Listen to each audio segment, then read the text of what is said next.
शादी के पहले आता है सीजन शादी.com का। आज ही डाउनलोड कीजिए।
हमारा मुल्क हिंदुस्तान न सिर्फ वसी और अरीज मुल्क है, जहां बहुत से तारीखी, सकाफती, मजहबी व तमद्दुनी एतबार से अहम और दिलचस्प मकाम पाए जाते हैं। ये मकामात शुमाल, जनूब, मगरिब व मशरिक में फैले हुए हैं। गरज कि मुल्क के हर हिस्से में हमें किसी न किसी एतबार से अहम मकामात देखने को मिलते हैं। इनमें ऐसे भी लातादाद मकामात हैं जिन्होंने हमारी जंग आजादी में एक अहम रोल भी अदा किया है। इन्हीं तवारीखी मकामात में से है एक हिंदुस्तान का दिल समझे जाने वाले उत्तर प्रदेश का एक मशहूर मारूफ शहर कानपुर। जी हाँ दोस्तों, सफरनामे की आज की निशस्त में हम आपको इसी कानपुर शहर की सैर पे ले आए। कानपुर मुल्क की राजधानी दिल्ली से लगभग 400 किलोमीटर की दूरी पर वाक़ा है और यह हवाई जहाज के राब्ते से मुल्क के लगभग तमाम अहम मकामात से जुड़ा हुआ है। हवाई राब्ते के अलावा कानपुर शहर रेल और सड़क राब्ते से भी बाकी मुल्क से अच्छी तरह जुड़ा हुआ है। कानपुर आज एक रवां दवां शहर के रूप में नजर आता है और इसको यूपी उत्तर प्रदेश रियासत की सनती राजधानी भी कहा जाता है।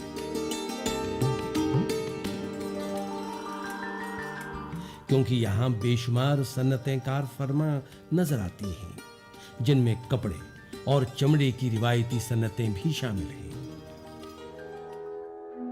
कानपुर का एक दिलचस्प तारीखी पस मंजर भी है।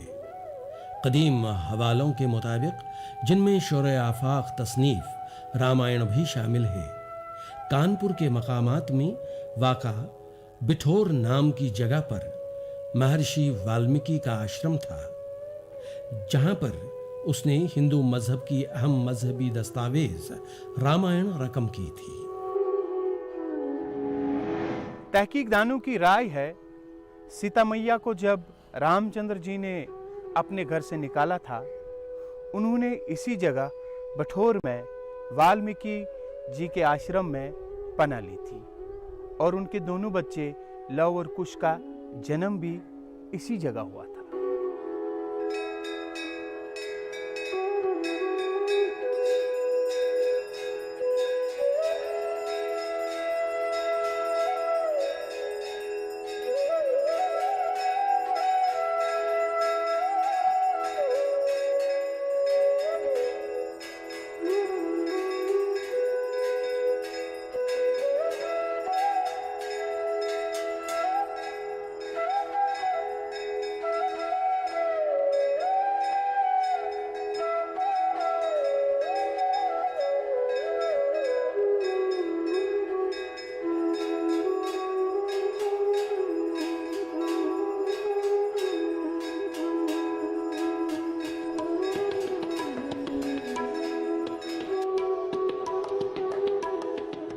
महर्षि वाल्मीकि ये आश्रम है और इस प्रांगण में बहुत विशालतम और पुरानी पौराणिक मूर्तियां हैं, जिसमें सीता रसोई है, लव कुश जन्म स्थान है सीता जी का जो जो बालक थे वो लव और कुश यहीं पले पुषे। महर्षि वाल्मीकि ने रामायण की रचना की है यहाँ। बड़ा पौराणिक और ऐतिहासिक ये मंदिर है जो बहुत समय प्राचीन से ये निरंतर इसमें पूजन अर्चन हो रहा है। पौराणिकता यहाँ झलकती है। कई ईंटों का यहाँ निर्माण हुआ था। इसमें पुरातत्व विभाग के कर्मचारी भी नियुक्त हैं और विकास की जो सीढ़ी है वो कानपुर विकास प्राधिकरण ने यहाँ पर फव्वारे का निर्माण कराया था। लव और कुश की स्थापना मंदिर दिखाए थे। हनुमान जी को लव और कुश ने बांध दिया था। सीता जी यहीं पर सामने गंगा जी का स्नान करने जाती थी। कई चीज़ों से पौराणिक है। यहाँ पे गणेश जी का मंदिर है, हरिधाम आश्रम है, लव कुश आश्रम है। जो बिठूर की पौराणिकता है उसको कई हजार वर्षों से निरंतर लोग इस मंदिरों को देखते चले आ रहे हैं। कार्तिक पूर्णिमा का यहाँ विशाल मेला लगता है और हर मंदिरों में समय समय पर पूजन अर्चन, भंडारा, प्रसाद सभी जनमानस को मिलता है। गंगा और जमुना दरियाओं के बीच वाक़ा कानपुर अरसे दराज तक कनौज की ताकतवर रियासत का हिस्सा रहा और इस पर हर्षवर्धन, मेहरभोज और दूसरे ताकतवर हुक्मरानों ने बादशाहत की थी।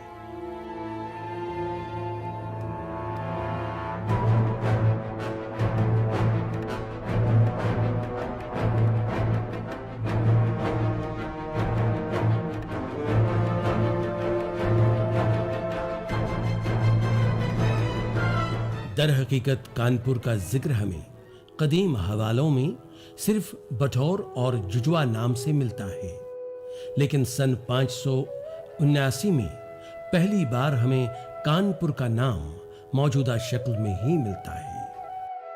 दरअसल गंगा और यमुना के दोआब में स्थित कानपुर की मूल उत्पत्ति मुगल शासन काल में बिठूर और जाजमऊ दो प्राचीन गांव थे। इन्हीं के बीच में कान्हापुर ग्राम की स्थापना 1773 में राजा हिंदू सिंह चंदेल ने की, जो कि सचेंडी के राजा थे। जन्माष्टमी का दिन था। राजन गंगा नहाने जा रहे थे तो एक जगह हरा भरा खेत देखकर उनकी इच्छा हुई तो उन्होंने अपने पुरोहित से पूछा, पुरोहित जी आज क्या गांव की नींव डाली जा सकती है? तो उन्होंने कहा आज राजन, आज जिस गांव की भी नींव डाल दोगे वो एक दिन पूरे विश्व में अपना नाम रोशन करेगा। फलस्वरूप राजा हिंदू सिंह चंदेल ने तत्काल वहीं पर यज्ञ किया और यज्ञ कर कान्हापुर ग्राम की स्थापना की और शहर बना के 2 फाटक बनवाए जो 1857 की गदर तक मौजूद रहे, जिनके अवशेष अभी भी देखे जा सकते हैं। इसके अलावा उन्होंने अपने लिए रहने के लिए सुंदर महल बनवाया और हम लोग तब से कानपुर को कानपुर मानने लगे। कानपुर कोई कानपुर नहीं था। मुगल काल में, अकबर के शासन काल में ये एक छोटा सा 12 मजरों का एक इलाका था जिसमें घाटमपुर और नहा वगैरह कस्बे थे, 24 कस्बे थे, जिसमें से कान्हापुर ग्राम भी था। इसकी मालगुजारी ली जाती थी। तो राजस्व अभिलेखों में कान्हापुर का जो नाम दर्ज है वो अकबर के शासनकाल से दर्ज है। इसके पहले कोई भी प्रमाण हमारे यहाँ इतिहास में उपलब्ध नहीं। चूंकि अंग्रेजों के ख्याल में कानपुर अवध से कदरे मखसूस था, इसलिए उन्होंने अपना सारा कारोबार कानपुर मुंतकिल कर दिया, जबकि बाद में कानपुर सन्नत और हिरफत का एक बड़ा और खास मरकज बन गया, एक उभरता हुआ सन्नती शहर।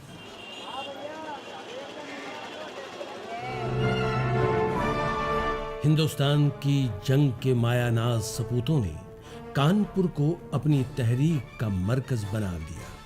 अशफाक उल्लाह खान, राम प्रसाद बिस्मिल, चंद्रशेखर आजाद और दूसरे कई अहम जांबाज शामिल थे। आज कानपुर सन्नती लिहाज से उत्तर प्रदेश का सन्नती दारुल खुलाफा बन चुका है।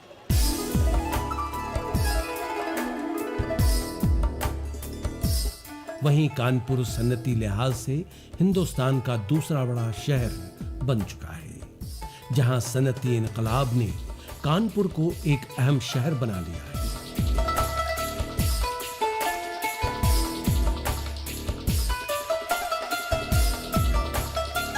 वहीं ये इक्तिसादी तौर पर भी खुशहाल बन चुका है और यहाँ जिंदगी पूरी तेजी से रवा दवा नजर आती है।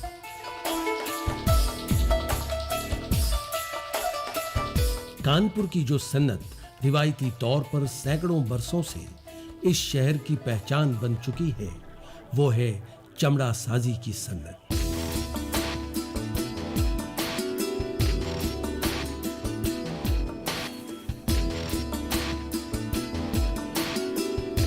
दरअसल इस सन्नत की अमली दाग बेल अंग्रेजों ने सन 1860 में डाली, जब यहाँ फिरंगियों ने हैरिसन और सोडल फैक्ट्री कायम की और इस तरह कानपुर हिंदुस्तान में चमड़ा साजी की सन्नत का एक अहम मरकज बन गया।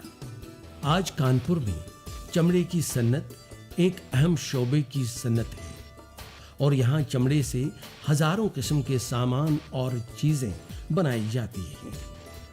इस तरह ये सन्नत हजारों लोगों को रोजगार फराहम कर रही है।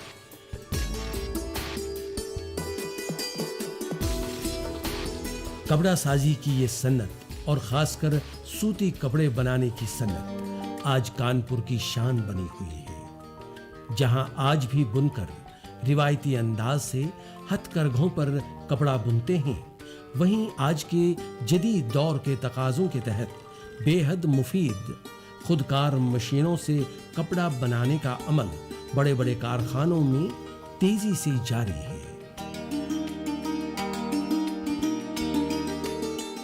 जहाँ तक आपने ये कहा कि बहुत ये पुराना उद्योग है आज़ादी के पहले का, ये बिल्कुल सत्य है। गंगा के किनारे परिवहन की स्थितियाँ काफ़ी अच्छी होने की वजह से अंग्रेज़ों ने यहाँ पर टेक्सटाइल मिलों का जो है वो दौर शुरू किया। तो उस समय पुराने ज़माने में आपको भी मालूम है कि ये मैनचेस्टर ऑफ ईस्ट के नाम से जाना जाता था, लेकिन समय के साथ साथ हम लोग वक्त के साथ चेते नहीं, हम लोगों ने वक्त के साथ मशीनरी को अपग्रेड नहीं किया और परिस्थितियों को समझा नहीं, और उसी का शिकार होते होते ये सारी मिलें आप देख रहे हैं कि धीरे धीरे सारी मिलें कानपुर की बंद हो गई। लेकिन एक जो सबसे बड़ा अहम रोल जो अदा किया इन मिलों के वर्कर्स ने, क्योंकि एक अगर देखा जाए तो दूसरी पीढ़ी आ गई वर्कर्स की, तो कानपुर में टेक्सटाइल के लिए, कपड़ा उद्योग के लिए वर्कर्स उसके जीन्स में शामिल है, ये कहना चाहिए। तो फिर ये छोटे छोटे उद्योगों के रूप में ये बीड़ा जो उठाया इन वर्कर्स ने, छोटे छोटे यूनिट से चालू हुए।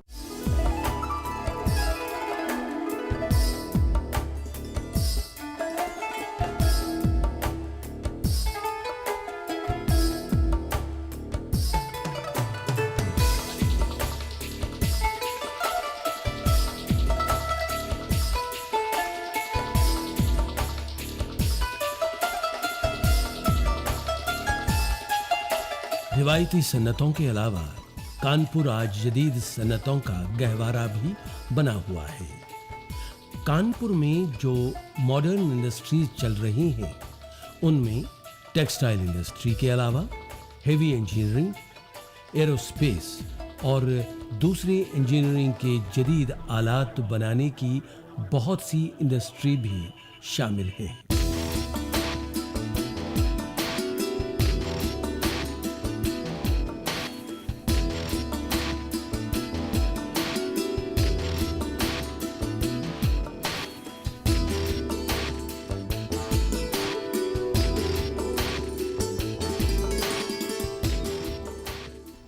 कानपुर में हम लोग देखिए इस संबंध में न सिर्फ टेक्सटाइल में काम कर रहे हैं, बल्कि हमने वस्त्र उद्योग के क्षेत्र में और ऑटोमोबाइल के क्षेत्र में भी फैक्ट्री लगाई है, जिसमें कि हम भारत में प्रथम बार हमने आर्मर्ड व्हीकल्स बनाई है और जो माइन ब्लास्ट प्रोटेक्टेड भी है। ये गाड़ियां हमने बना करके नेपाल आर्मी को भी दी है, यूनाइटेड नेशंस को दी है, भोपाल गवर्नमेंट को दी है, गुजरात में भी हमने गाड़ियां सप्लाई की हैं और यूपी गवर्नमेंट में भी गाड़ी सप्लाई की हैं। इसी दिशा में हम लोग अपने क्वालिटी कंट्रोल को मेंटेन करते हुए विभिन्न पुलिस डिपार्टमेंट्स को बुलेट प्रूफ जैकेट्स भी सप्लाई की हैं। इस दिशा में वस्त्र के अलावा हम लोगों ने एक नई टेक्निकल टेक्सटाइल की यूनिट भी लगाई है, जिसमें हम प्रथम बार भारतवर्ष में न्यूक्लियर बायोकेमिकल फैब्रिक्स बनाने जा रहे हैं, जो कि एक विशेष कपड़ा होता है जो कि केमिकल वार के समय में हमारे जवान पहनते हैं, जिससे कि केमिकल युद्ध के समय उनके शरीर पे उसका कोई असर नहीं होता है। हम लोगों ने इसी प्रकार से -40 to 50 डिग्री पे काम आने वाले कपड़ों का भी टेक्नोलॉजी डेवलप की है और उसका निर्माण कर रहे हैं, जिसके सैंपल्स भारत सरकार के विभिन्न क्षेत्रों में ट्रायल के लिए चल रहे हैं।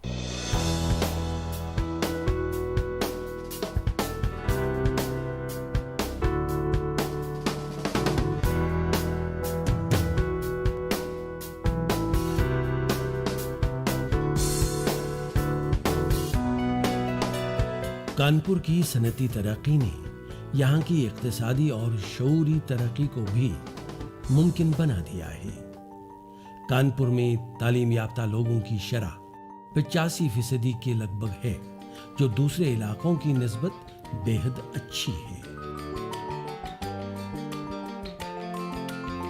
यहाँ कदम कदम पर तालीम और तरबियत के बेशुमार इदारे कार फरमा हैं, जिनमें प्राइमरी सतह से लेकर यूनिवर्सिटी की सतह तक तालीम हासिल करने की सहूलियात शामिल हैं।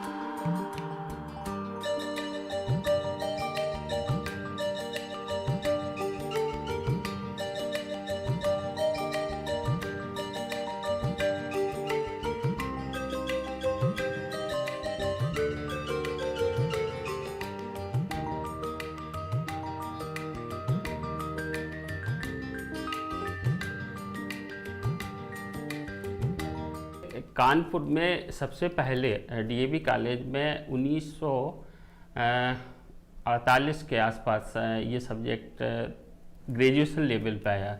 धीरे धीरे इसमें लोगों की रुचि बढ़ी, लोगों को रोज़गार के नए नए अवसर इसमें तलाशने के मौके मिले। धीरे धीरे ये सब्जेक्ट दूसरे कॉलेजेस में भी इंट्रोड्यूस हुआ, काफ़ी पॉपुलर हुआ।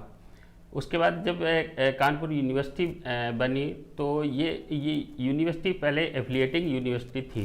लगभग 15 साल का डेवलपमेंट है यहाँ यूनिवर्सिटी कैंपस में, क्लासेस जो चलने का। तो आज की डेट में लगभग 54 डिपार्टमेंट है यहाँ पे, और उसमें ये डिपार्टमेंट यूनिवर्सिटी में 2005 में शुरू किया गया।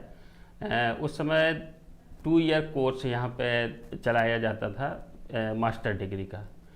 2010 के सेशन से यहाँ पे बीएफए शुरू किया गया 4 इयर्स डिग्री कोर्स, जो कि ये इस यूनिवर्सिटी का जो कार्यक्षेत्र है 14 जिलों में विस्तारित है।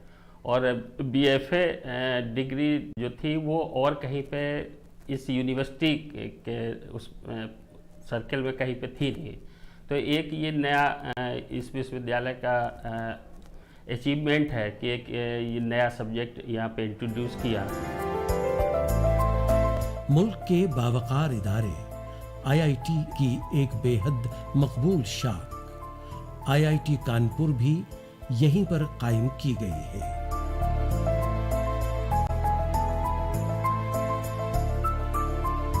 – 2011 के आदाद-ओ-शुमार के मुताबिक कानपुर शहर की आबादी 27,61,000 के करीब है, और रोजगार के वसीले के तौर पर खास सनती शहर होने की वजह से इसमें लगातार बतदरीज इजाफा दर्ज किया जा रहा है।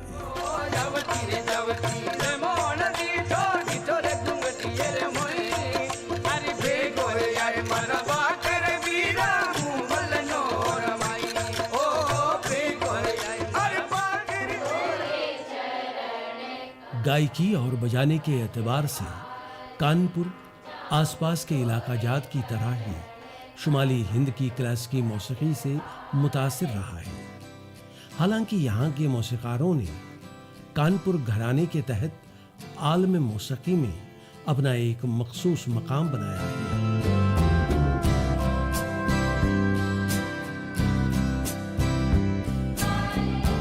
लेकिन राग और बंदिशें वही हैं जो हिंद की क्लासिकी मौसीकी में बरताई जाती है।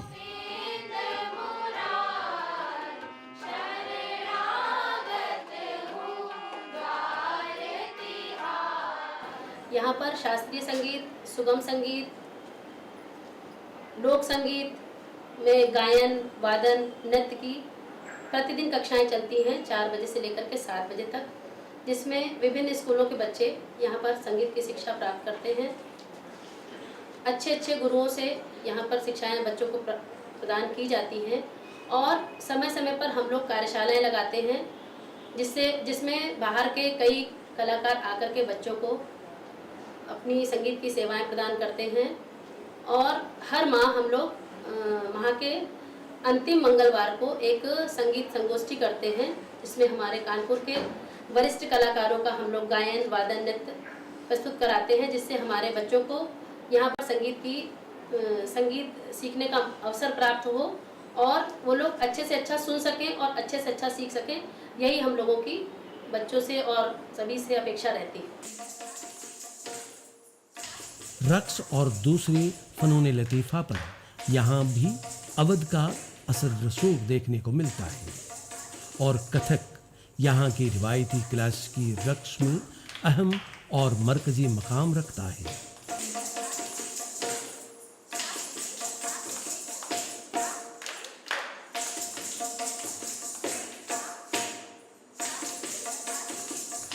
क्लासिकी अमूर के अलावा कानपुर अपनी मकामी रिवायती फने मौसीकी को भी संजोए रखे हुए हैं और आज भी यहाँ उर्दू गज़लों, हिंदी गीतों के शाना बशाना रिवायती अवधी गीत भी बड़े चाव के साथ सुने और गाए बजाए जाते हैं, जिनमें खुशी, गम, मोहब्बत और तेज त्योहारों और देवमालाई कहानियों को बयां किया जाता है।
सफरनामे की आज की किस्त खत्म करने की दीजिए इजाजत। अगले किस्त में आपसे मिलेंगे नवाबों के शहर लखनऊ में। तब तक के लिए खुदा हाफिज।